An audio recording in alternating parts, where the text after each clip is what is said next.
Good evening, America. Tonight, we remove the costumes of myth and memory and return to something far more dangerous to power than nostalgia. Truth. This nation did not emerge fully formed, pristine, and unanimous. It was not the product of comfort or consensus. It was built by men who disagreed fiercely, argued relentlessly, and defied authority deliberately, yet shared one unshakable conviction: that no power should rule without consent. Samuel Adams understood this before most. He did not wait for permission.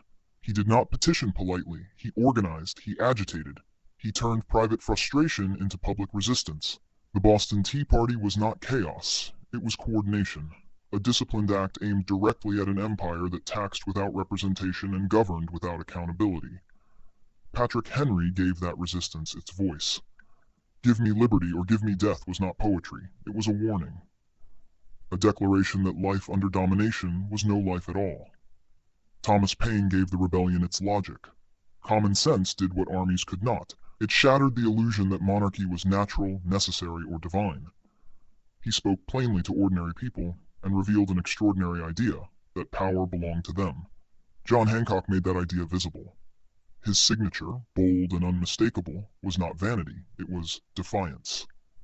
A declaration written large enough that the crown would not miss it. Thomas Jefferson put that defiance into words that would outlive him. The Declaration of Independence was not merely a breakup letter.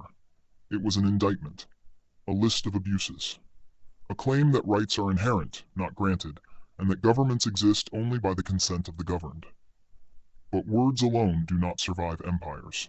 George Washington carried those words into reality. He led a rebellion against the most powerful military on earth, and then committed an act even more radical. When victory placed power in his hands, he refused a crown. He resigned his commission. He walked away. In doing so, he proved the revolution was not about replacing one ruler with another, but about ending the rule of rulers altogether. John Adams ensured that revolution did not rot into lawlessness. He argued that liberty without structure collapses, and that independence required diplomacy, law, and endurance. He defended the rule of law even when it was unpopular, because he understood that principles only matter when they are tested. Benjamin Franklin carried the revolution into foreign courts. With wit, patience, and intellect, he convinced monarchs to support a rebellion against monarchy itself. He understood that persuasion could be as powerful as force, and sometimes more dangerous. James Madison confronted a harder truth: that freedom, once won, could still be lost. He helped design a constitution not to trust power, but to restrain it. Checks, balances, friction by design. Because he knew ambition must be made to counteract ambition. Alexander Hamilton built the machinery to keep the fragile republic alive. He believed energy in government was essential, but only if bound by law.